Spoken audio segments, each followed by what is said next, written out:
Hey guys, this is Miss Amber, a math teacher.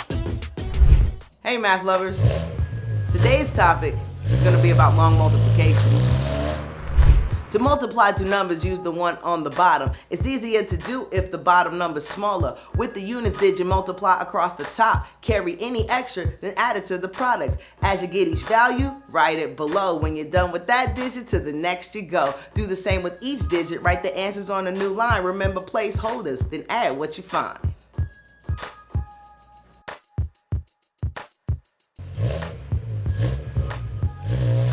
To multiply two numbers, use the one on the bottom. It's easier to do if the bottom number's smaller. With the units digit, multiply across the top. Carry any extra, then add it to the product. As you get each value, write it below. When you're done with that digit, to the next you go. Do the same with each digit. Write the answers on a new line. Remember placeholders, then add what you find.